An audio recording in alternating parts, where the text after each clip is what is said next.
19절을 먼저 읽습니다. 그때 스데반의 일로 일어난 환란으로 말미암아 흩어진 자들이 베니게와 구브로와 안디옥까지 이르러 유대인에게만 말씀을 전하는데, 그 중에 구브로와 몇 사람이 안디옥에 이르러 헬라인에게도 말하여 주 예수를 전파하니 주의 손이 그들과 함께 하심에 수많은 사람들이 믿고 주께 돌아오더라.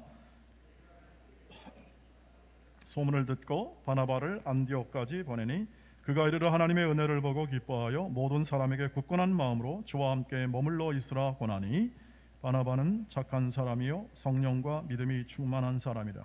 이에 큰 무리가 주께 더하여 지더라. 바나바가 사울을 찾으러 다소에 가서 만남에 안디옥에 데리고 와서 둘이 교회에 1년간 모여 있어 큰 무리를 가르쳤고, 제자들이 안디옥에서 비로소 그리스도인이라 일컬음을 받게 되었더라. 아멘. 오늘 이 19절부터 26절까지인데요.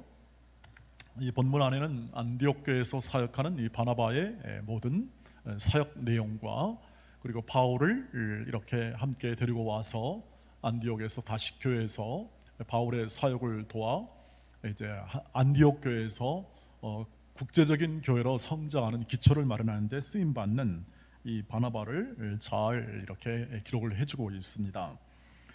계속해서 이 하나님께서 쓰시는 사람, 지난주에는 베드로를 예로 들었습니다. 하나님이 쓰시는 사람 중에. 그리고 오늘은 두 번째로 바나바를 얘기하고자 합니다. 말씀드린 대로 하나님이 이런 하나님이 사용하심은 기본적으로 그 사람을 유능하게 하고 그 사람을 뛰어나게 만들어서 돋보이게 하고자 하는 그런 것이 아니라, 하나님의 사랑을 나타내시고 그 사람에 대한 하나님의 인도 속에 온전히 구원을 이루는 그러한 일로 사용하기 위하여, 즉 일은 하나의 과정이 되고 사용하시면 하나의 현실이 되어서 그 사람의 사랑과 그 사람의 구원을 이루는 것이 바로 하나님의 쓰심의 목적이었다는 것을 말씀을 드렸습니다.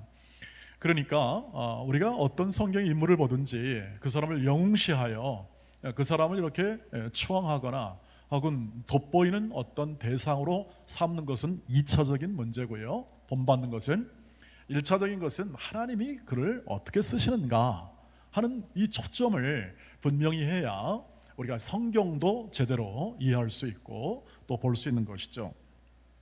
사도행전이 성령행전이라고 한 이유는 무엇이냐면, 성령께서 친히 교회를 만드시고 성령께서 친히 사람을 쓰시고 성령께서 친히 교회를 세워내시고 양육시켜내시고 확장시켜내신다 하는 측면에서 성령행전이라는 뜻입니다. 그래서 사람도 하나님이 쓰시고 사람을 유명케 하는 것도 하나님이 하신 일이고, 사람을 이렇게 평범하게 하는 것도 사용하는 것도 하나님의 성령의 인도하심이라는 거죠. 오늘 그런 측면에서 바나바를 한번 생각해 봅니다. 바나바는 무엇보다도 첫 번째로 교회 안에서 자라난 사람이죠. 베드로가 예수님께 직접 가르침을 받고 또 제자로서 이렇게 3년을 살았던 것에 비하여 이 바나바는 예수님을 직접 만나는 것보다 오히려 사도들과 함께 신앙생활을 하면서 사도들의 가르침을 받고 또 교회에서 예배하며 성도와의 교제와 일을 하면서 이렇게 성장한 그런 사람이죠. 그런 면에서 우리는 바나바를 세우신 이 성령께서 교회라는 모판을 통하여 이렇게 성장케 하시는구나 하는 것을 우리가 확인할 수 있죠. 그래서 교회는 하나님의 사람들이 자라나는 모판이다 이렇게 얘기를 합니다. 바울은 그것을 이렇게 표현하죠. 그 모판과 같다는 것을 고린도전서 3장 9절에서 이렇게 얘기합니다. 우리는 하나님의 동역자들이요 너희는 하나님의 밭이요 하나님의 집이다. 사역자들은 하나님의 동역자들이고 너희는 하나님의 밭이다. 하나님의 모든 인도하심과 구원하심을 통하여 열매 맺는 밭이다. 또 작물이 키워듯이 성장하는 밭과 같다. 뭐가요? 교회가 그렇습니다. 그래서 교회 안에 심겨진 모든 각 사람은 각각 이름을 가진 한 독립적 인격체로 그리고 하나님의 사람으로 세워져가는 그러한 사람들임을 알 수가 있죠. 하나님은 교회를 통해 바나바를 양육하시고 그리고 일하도록 인도하시는 것이죠. 그러니까 교회 베이스, 교회를 떼어놓고 설명할 수가 없는 거죠. 이 세움과 이끈 이 모든 과정 속에서 교회라는 모판 속에서 이 바나바가 자라고 있다고 하는 것이죠. 이것을 보면 하나님의 인도하심과 이끄심이 결국 교회라는 모판을 통하여 성령의 역사하심을 통해서 한 사람이 자라고 있다 하는 것을 확인해 볼 수가 있습니다. 교회가 시련 가운데 있고 교회가 늘 세상의 도전 가운데 있지만 하나님의 사람들을 키워내시는 하나님의 인도하심과 이끄심은 바나바를 통해서 보듯이 그 현실 속에서도 이런 사람들을 길러내시는 것이죠. 우리 교회도 사람들을 세워내는 교회인 줄 믿습니다. 우리 교회가 함께 지금까지 이 교회를 통해서 수많은 믿음의 사람이 키워져 왔죠. 자, 그런 면에서 교회마다 각 교회마다 하나님의 다스림과 인도하심이 있음을 믿으시길 주의 이름으로 축복합니다. 교회에 개입하신다는 거죠. 교회 몸된 교회, 그리스도가 머리가 되셔서 언제나 그 몸을 잘 자라게 하시는 하나님의 역사하심이 있다. 그것이 교회의 신비이기도 하고 교회에 주신 하나님의 은혜다, 이렇게 얘기할 수가 있겠습니다. 이런 기초적인 사실은 아니라 이 바나바는 이런 속에서 아주 잘 자라 성숙한 믿음의 사람, 그리고 성령의 사람, 그리고 인격적인 사람으로 큰 것을 우리가 성경을 통해서 볼 수 있습니다. 오늘 본문의 24절에 보면 이 바나바를 어떻게 평가했는가에 대해서 나오죠. 한번 보겠습니다. 24절, 바나바는 착한 사람이요 성령과 믿음이 충만한 사람이라 이에 큰 무리가 주께 더하여 지더라. 바나바는 파송 받았습니다. 안디옥에 파송 받아가지고 이렇게 사역하면서 좋은 사역의 열매를 맺었는데 그것을 이 누가라는 사람이, 이 사도행전을 쓴 누가라는 사람이 평가를 해본 겁니다. 어떤 사람으로 빌려지는가? 그는 착한 사람이다, 성령과 믿음이 충만한 사람이다, 이렇게 평가가 되는 것을 볼 수가 있습니다. 한마디로 말하면 뭐죠? 좋은 사람이죠. 좋은 사람, 기댈 수 있고 넉넉한 사람이라는 뜻입니다. 착한 사람이라는 것은 마음이 선하고 그리고 착한 행위, 즉 그의 삶 가운데 선한 행동이 나오는 사람인 것을 말하고, 즉 인격적 존재, 인격적 성품을 가지고 있다는 것을 얘기하고, 그 다음에 성령과 믿음이 충만했습니다. 거기에 분리되지 않는, 인격이 분리되지 않는 하나님과의 깊은 친밀한 관계가 있는 사람, 이것을 성령과 믿음이 충만한 사람이라고 말을 하죠. 즉 믿음이라는 것은 성령께서 주시는 것이고 그 믿음의 내용은 하나님이 우리를 구원하심을 신뢰하는 것을 믿음이라는 거죠. 하나님이 친히 그의 뜻과 그의 목적과 영광을 따라서 우리를 구원하시는 것을 신뢰하는 것을 믿음이라고 하는 것이고, 그 믿음은 성령을 통하여서는 의하지 않고는 나올 수가 없는 것이고, 그래서 성령 하나님과 밀접하게 동행하고 함께 그 삶을 살아가는 삶 가운데 나올 수 있는 말이 믿음과 성령이 충만한 사람이라는 것을 말하는 것입니다. 그래서 참 이만한 평가를 받는 사람이 성경에 있을까, 그런 생각을 해보게 됩니다. 착한 것도 좋은데 기본적으로 착하기만 해도 좋지 않습니까? 그런데 거기다가 믿음과 성령이 충만한 사람이라는 것은 완벽하죠. 그런데 문제는 뭐냐면 우리는 이 바나바 같은 사람을 보면서 나도 바나바를 닮으면 좋겠다, 그런 마음을 가지지만 현실은 쉽지 않습니다. 왜냐하면 우리는 바나바가 아니고 그 시대를 살지도 않고, 그리고 우리는 그와 똑같은 기질과 성격이나 여건에 있지 않기 때문에 그렇습니다. 그럼 뭘 뜻하겠습니까?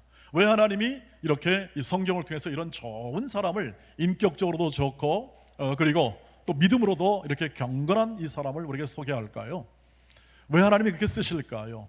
그것은 뭐냐면 하나님은 이렇게 자비롭게 한 사람을 택하여 이 사람을 샘플로, 즉 사용하심을 통해서 그 사람을 길러내고 이 사람을, 우리를 어떻게 합니까? 오고 오는 세대 속에 우리와 같은 존재에게 어쩌면 주의를 환기시키고 더 믿음과 성령으로 사는 삶을 격려하기 위하여 샘플로 주십니다. 샘플로 주신다는 거죠.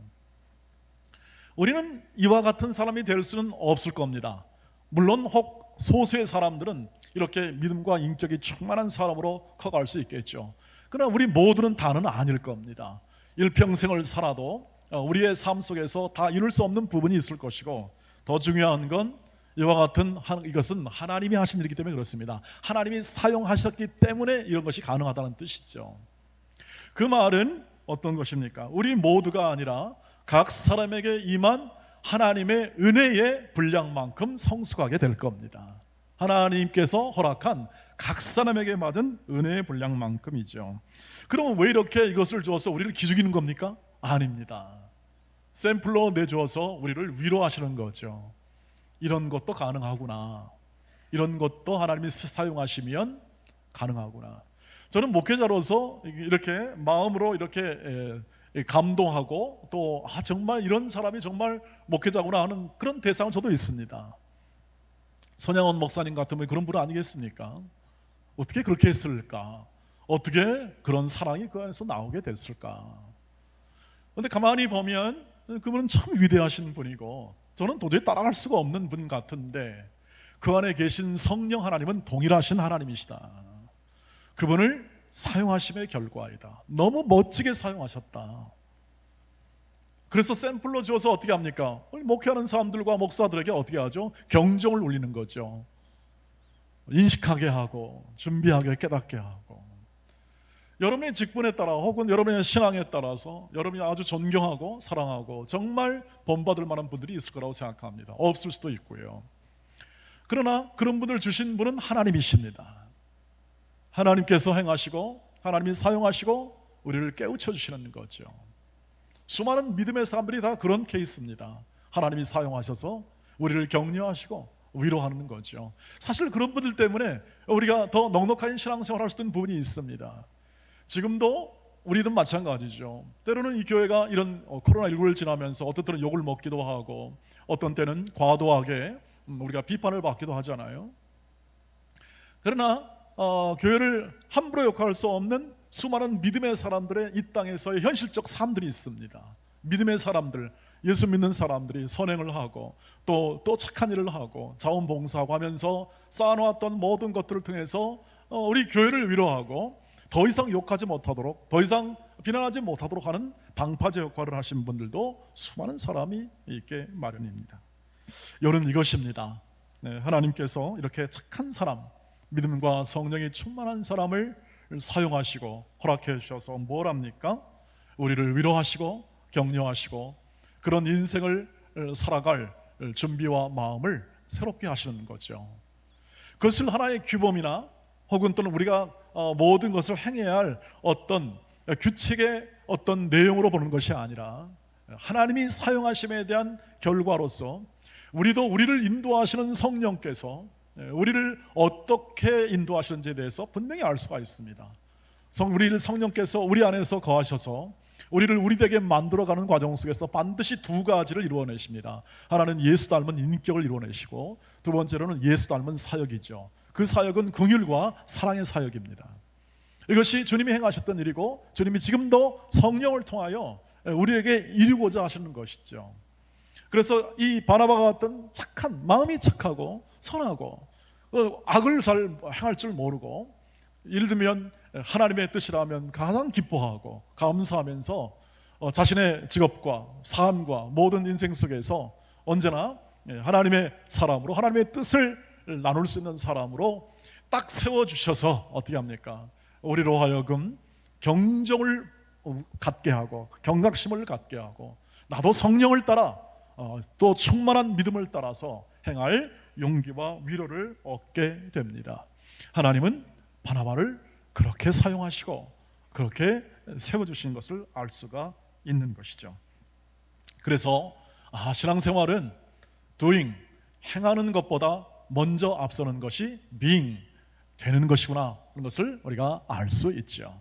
언제나 주님과의 관계 속에서 개인의 모든 인간성, 다시 말하면 성품, 인격, 내면 이런 것들이 예수를 닮고 예수의 마음으로 되고 예수의 인격에 대한 흠모, 사랑을 통해서 바나바와 같은 착하고 그 성격과 인품과 뿐 아니라 믿음과 성령이 충만한 사람으로 쓰임 받기를 위하여 기도하는 좋은 기회로 삼으셔서 이 바나바를 통해서 일하시는 하나님의 일하심에 깊이 사랑으로 반응하고 그 인격으로 반응해서 여러분의 신앙을 굳게 세워가는 좋은 샘플로 여러분 길잡이로 삼아 하나님의 뜻을 이루시는 모두가 되시기를 주의 이름으로 축복합니다.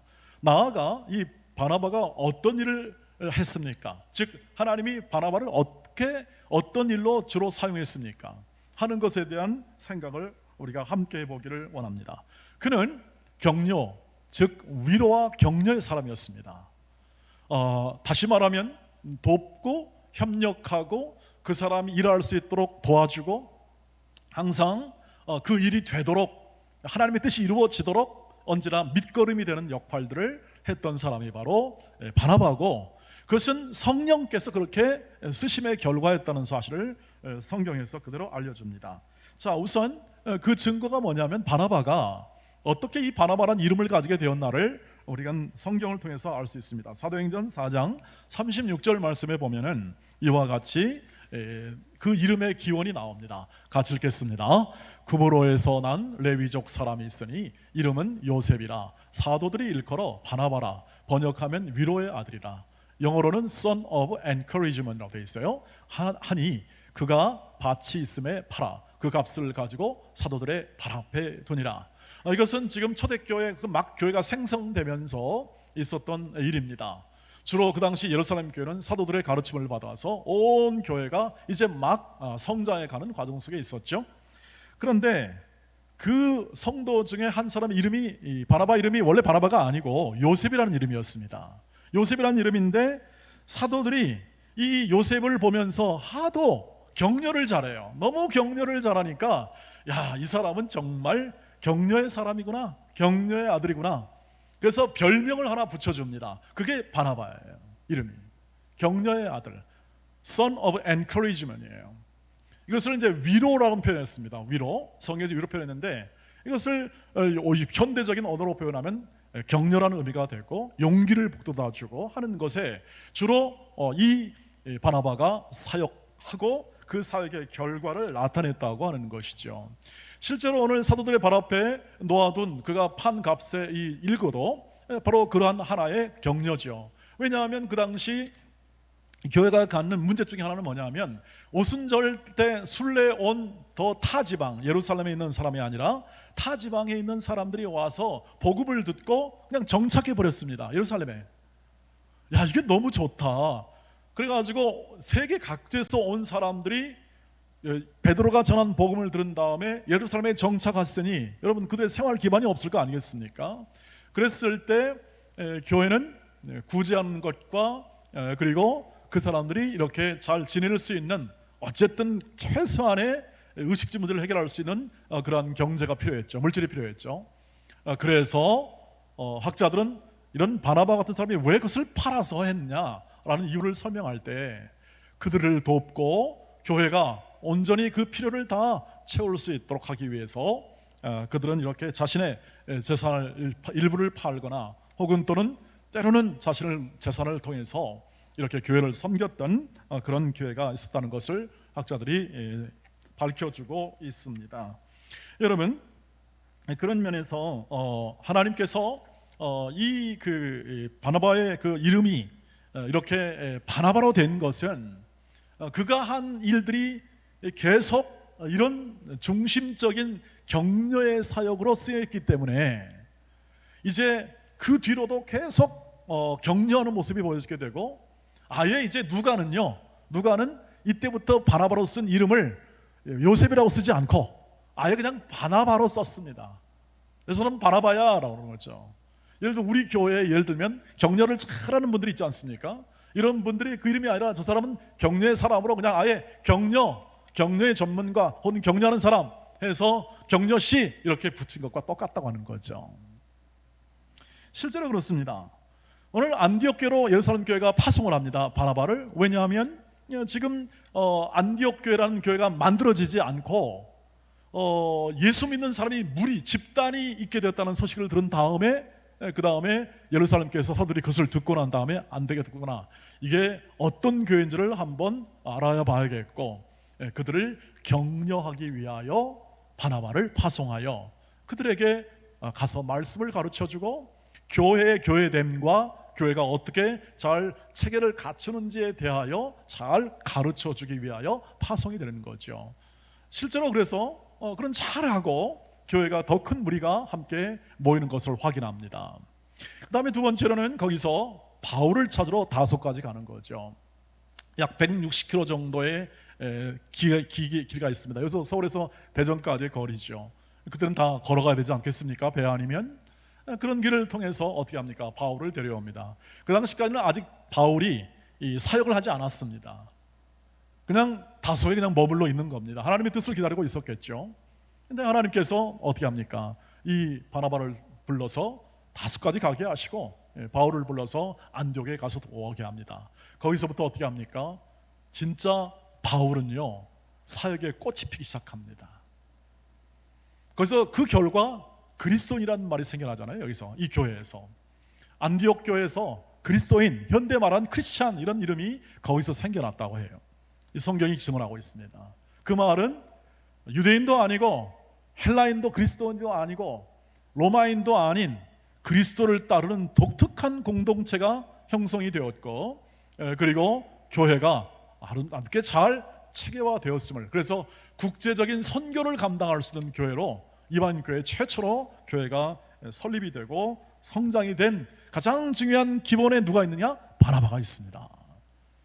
교회를 격려하시는 이 바나바의 하나님의 뜻을 따라 이 바나바는 그런 격려를 하죠.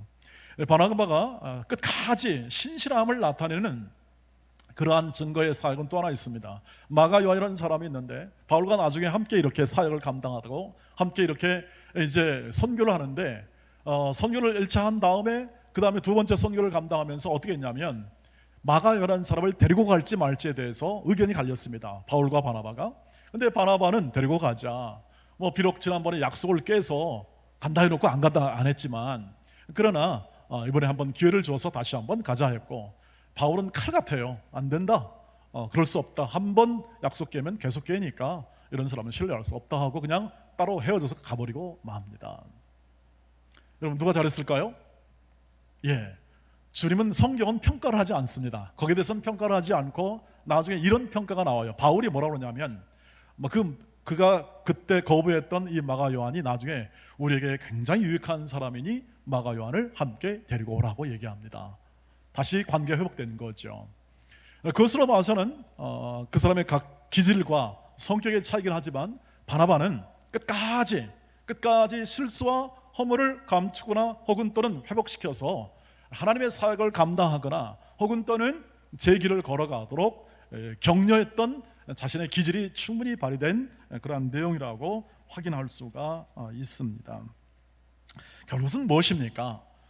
사역, 일, 이런 것들이 다 따로 떨어져 있는 게 아니라 예수 닮은 인격과 성품을 통하여 나오게 되더라는 것을 알 수가 있습니다. 저와 여러분이 갖는 이 교회 생활과 또 이 바나바를 통해서 쓰시는 이 하나님의 인도하심을 바라보면서 우리는 이거 참 대단한 격려의 사람이구나 하는 것을 암과 동시에 모든 사역 속에서, 이 일들 속에서 그 격려하는 그 삶을 살아가도록 성령께서 여건과 환경과 그리고 내용을 주시는 것임을 우리가 이해해야 합니다. 성령이 그렇게 인도하시는 거죠.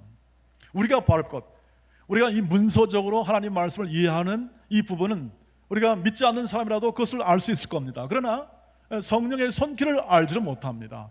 해석해 주기까지는 말이죠. 그래서 오늘도 성령께서 이 바나바를 통해서 그렇게 예수 닮은 성품과 인격을 통해서 끝까지 격려의 인생을 살게 하시는 분은 하나님이시다 하는 것을 알 수 있고, 우리는 이 내용을 통해서 우리가 걸어갈 길에 대한 하나의 방향을 잡을 수가 있으며, 하나님께서 사용하시면 저런 인생도 살아가게 되는구나 하는 깨우침을 우리가 알게 되는 거죠. 더 깊이 하나 이해할 것은 그것입니다. 하나님께서 이렇게 바나바를 사용하심은 교회를 격려하시고 교회를 위로하시는 성령 하나님의 위로의 손길로 사용되었다 하는 겁니다. 성령 하나님께서 교회를 위로하시고 격려하시는 이 하나의 과정 속에서 바나바라는 사람을 통하여 그의 인격과 성품을 다듬으시고 그리고 그 사역을 통해서 예수의 영의 위로와 격려하심이 있습니다. 그 사랑하심을 함께 나누는 통로로 사용하셨다 하는 것이죠. 성령의 원 이름은 보혜사입니다. 예수께서 이렇게 말했습니다. 내가 또 다른 보혜사를 보낸다. 내가 여기서 떠나감이 너에게 유익하고 내가 너에게 또 다른 보혜사를 보낸다. 그래서 이 보혜사가 뭐냐 했을 때 보혜사는 이와 같습니다. 또 다른 돕는 주님. 또 다른 돕는 주님. 지금 주님이 위로하고 격려하잖아요, 제자들을. 그래서 세우십니다. 세워가지고 어떻게 하죠? 제자들을 온전케 하는 일을 계속 하십니다. 그런데 예수님이 떠나가시면서 어떻게 합니까? 내가 또 다른 돕는 주를 너희에게 보내겠다. 그분이 바로 성령이시죠. 그래서 성령의 또 다른 이름은 뭐냐 하면 카운슬러, 상담자, 그리고 헬퍼, 돕는 자로서 그렇게 명칭이 영어로는 번역이 됩니다. 성령께서 하시는 것은 위로하시는 것이고 격려하시는 것이죠. 그것이 구원의 과정 속에 이루어지는 것이죠. 그래서 찬송가 오늘 10장 3절에 보시지 않습니까? 10장 찬송가 그 10장에 보면은 이런 노래를 불렀어요. 우리가 위로의 주 성령 오셔서 큰 증거 주옵소서 이렇게 하잖아요. 전능한 주시에요. 또 다른 주가 누구냐? 성령도 주님이십니다. 우리의 주인 되시죠. 왜? 삼위 하나님은 영광과 권능과 능력이 같고 생각과 모든 깊이가 동일하시고 본질적으로 하나, 유일하신 하나이시기에 그 성령께서 예수의 생각을 다 아시고 하나님의 생각을 다 아시고 성령께서 우리를 위로하시고 격려하시는 거죠. 주님이십니다. 하나님이십니다. 그분이 어떻게 합니까? 바나바를 통하여 격려하시고 위로한다는 사실입니다. 그분의 위로와 격려가 무엇입니까? 우리 구원의 내용입니다. 우리가 걸어가는 길 속에 구원받는 삶의 내용입니다. 우리의 구원은 다른 게 있는 게 아니라 오늘 우리의 이 현실적 삶에서의 구원은 우리가 지금 믿고 살다가 천국 가서 구원받는다 하는 개념에서 끝나는 게 아니라 이 현실 속에서 주님을 닮아가고 주와 같은 성품과 인격을 품고 주님께서 기뻐하시는 일을 행하는 것, 사역을 행하는 것이 구원의 과정입니다. 완벽한 온전함은 주님이 다시 오실 때 그분이 부활 생명으로 우리를 예수와 같이 완벽하게 바꾸실 것입니다. 그 안까지는 우리 인생이라는 시간 안에서 우리의 모든 하나님의 인도하심을 받아 우리를 예수 닮은 인격과 삶으로 변화시키면 그 성령의 인도하심에 순종하여 우리의 마음과 생각을 주 앞에 드림으로 그의 쓰임을 받는 것입니다. 쓰임을 받는 겁니다. 그것이 구원의 내용입니다. 그래서 현실 안에서 우리의 지금 이 살아가는 현실 안에서 우리의 구원은 절대 여러분이 하나님이 쓰시는 그 쓰심의 내용을 벗어나는 것이 아닙니다.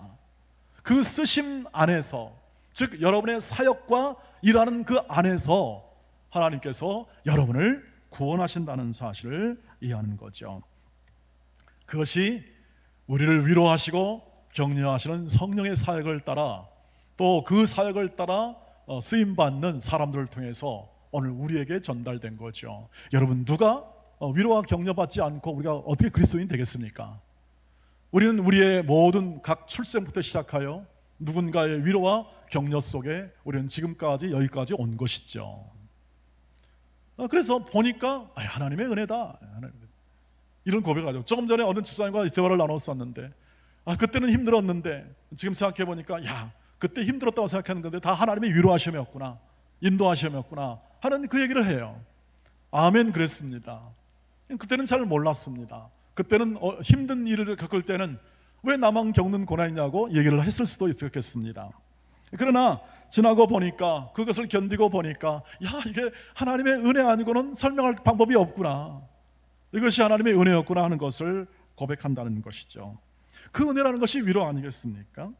여러분, 우리가 걸어가는 길 속에도 이 하나님의 성령의 인도하심, 성령으로 충만케 하시는 하나님의 뜻이 있다면, 그것은 우리에게도 변함없는 하나님의 위로와 격려, 즉 성령의 위로와 격려가 저와 여러분 인생 가운데 있음을 확인해 주시기를 주의 이름으로 축복합니다.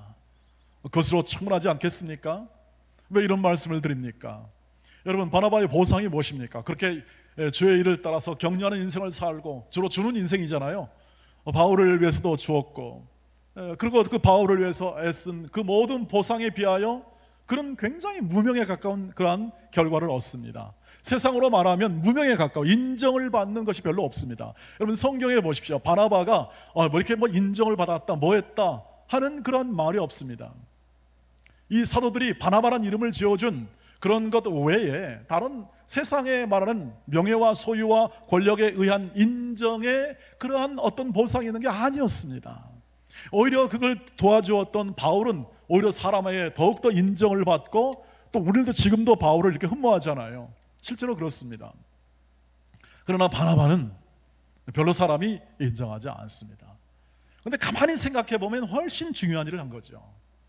바울을 바울되게 만든 기묘한 도움의 손길과 또 위로와 격려의 손길을 바나바가 베풀었지 않습니까? 그런데 가만히 생각하면 또 그렇습니다. 정말 중요한 것은 알려지지 않아요. 여러분, 발설되거나 인정되는 것이 아니라 하나님의 역사 속에 기록이 될 뿐입니다. 하나님의 역사 속에. 세상적 인정, 명예, 소유, 권력에 의한 인정 보는 것은, 그것은 보상으로 여기지 않습니다. 진정한 보상은 뭔가? 구원받는 삶을 누림이 복입니다. 보상입니다. 구원받는 삶을 누리는 거죠. 우리는 우리의 모든 이 세상들은 인정을 요구합니다. 인정이라는 것이 명예로 연결됩니다. 그래서 인정해주고 또 이해해주기를 원하고, 그래서 박수 쳐주기를 원하는 거죠. 그게 없으면 허무한 인생을 오게 합니다. 그러나 성령의 사람들은 그렇지 않습니다. 믿음의 사람들은 그렇지 않습니다. 세상적 보상이 아니라 무엇입니까? 훌륭한 사람이 되는 것이 보상입니다. 훌륭한 사람, 인격적인 사람, 참된 인간, 그리고 이 땅을 살아가면서 다 자기 욕심대로 살아가는 인생인데, 성령의 사람이 되고 믿음의 사람이 되고 그 하나님의 자녀의 삶을 살아가는 것, 하나님의 자녀의 삶의 원천은 뭡니까? 그분의 은혜에 의한 사랑과 기쁨과 감사가 우리 인생의 가장 중요한 원천이에요. 여러분이 기뻐하지 않고 여러분이 만족함이 없고 복됨에 대한 인식이 없는 인생이라는 게 얼마나 허무한지를 아시지 않습니까?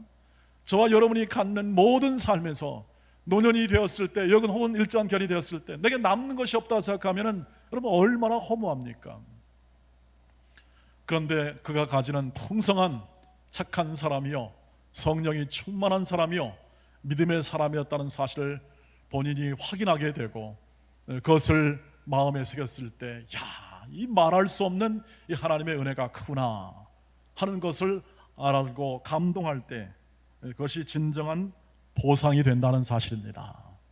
우리 인생의 보상, 믿는 자로서의 하나님의 쓰심에 대한 보상은 하나님의 사람으로 기억되는 것이죠. 하나님의 자녀로 여김을 받는 것입니다. 그것이 현실적으로, 그것이 내 이 삶의 현실적으로 이 명예와 소유와 권력의 인정으로 여겨지는 이 세상 속에서 내게 잘 안 받아들여질 때 우리는 고민하기도 합니다. 갈등하기도 하죠. 여러분 그렇지 않겠습니까? 저와 여러분이 겪는 이 교회를 위한 헌신이라든지 혹은 또는 다른 사람에 대한 격려의 삶을 살았을 때, 예컨대 명예가 주어지지 않고 혹은 갈채가 주어지지 않았을 때 우리는 때로는 낙심하기도 합니다. 그러나 오늘 말씀을 통해서 확인하는 것은, 정말 중요한 것은 감춰져 있고, 그것은 하나님 안에서 기억되게 될 때 다시 하나님의 역사, 구원의 역사 속에서 성도들에게 소환되는 겁니다. 오늘 우리는 바나바를 함께 소환하여 하나님의 행하심을 보면서 그가 얼마나 행복한 인생을 살았고 보람된 인생을 살았는지에 대해서 감사하는 거죠. 우리에게 위로가 되었다는 것이죠. 우리에게 격려가 되었다는 것이죠. 그의 격려와 위로 속에서 역사 안에 있는 하나님의 성령을 통하여 그 위로와 격려가 반복이 되고 그 사람을 통해서 오늘 우리가 있다는 사실을 확인할 수 있는 것입니다. 그래서 정말 중요한 사람은 바나바였구나 하는 사실을 확인하는 겁니다. 이건 세상 사람들이 느끼지 못하는 부분입니다. 세상은 느낄 수가 없습니다. 느껴도 그것을 내 삶으로까지 가져갈 수가 없는 것이죠. 왜냐하면 이미 모든 세상적 가치로 형성된 그 의식 속에서 진정한 진리, 진정한 핵심, 사랑 이런 부분들을 확인할 길이 없기 때문에 그렇습니다. 여러분, 오늘 고린도전서 12장 28절 말씀을 마지막으로 보십시오. 어떤 부분이 그것을 증명하는지 고린도서 12장 28절 읽겠습니다. 시작.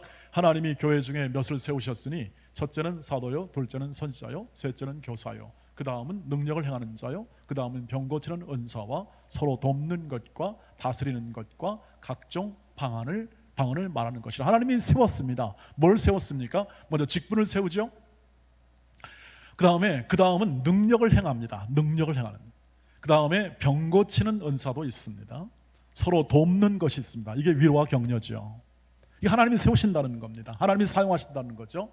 그 다음에 다스리는 것이 있습니다. 이것은 주로 장로의 역할이죠. 각종 방언을 말하는 것이라.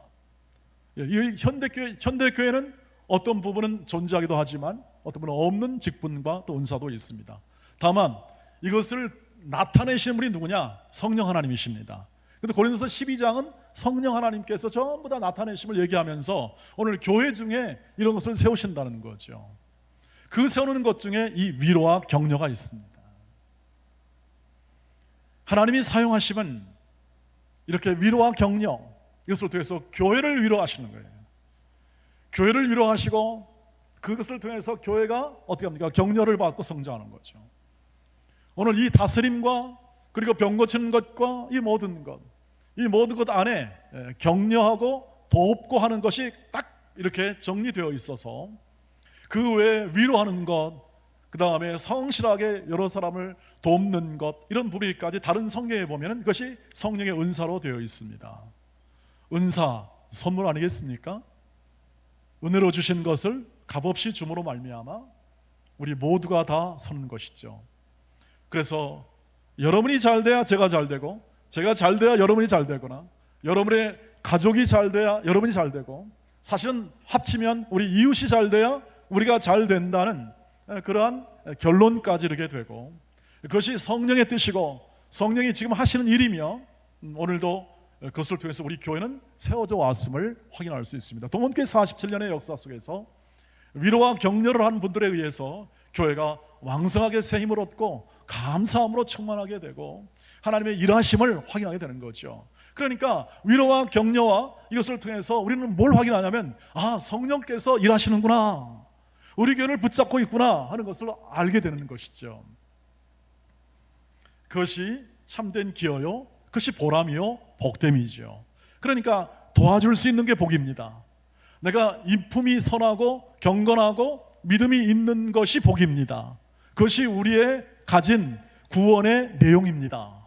다른 게 있는 것이 아니라 이것이 구원의 내용이기 때문에, 이것이 크신 하나님의 은혜로 되었기 때문에 우리가 걸어가는 길마다 이 자기가 받은 은사 있죠. 서로 돕는 뿐 아니라 다스리는 것, 가르치는 것, 그 다음에 협력하는 것, 그 다음에 일을 통해서 또 다른 사람들 유익해 하는 모든 것들을 통하여 성령이 교회를 위로하시고 교회를 세워내시는 것을 증언해 주는 삶을 사는 것이 쓰임받는 인생입니다.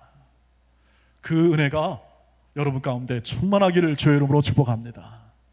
하나님의 구원하심이 우리의 보상이 되고 주님 다시 오는 날 완벽한 부활 생명으로 주님과 같이 되는 것에 대한 소망이 보상이며, 오늘 하나님의 자녀의 삶은 그것을 이 땅에서 현실화시키는 것이 우리의 삶의 내용임을 확인하고, 여러분의 안에 있는 이 성령의 인도하심을 따라서 날마다 베푸시는 그 은총의 날개 아래 감사와 기쁨으로 여러분 서로 돕고 사랑하는 인생의 삶을 힘있게 살아갈 수 있게 되기를 주의 이름으로 축복합니다.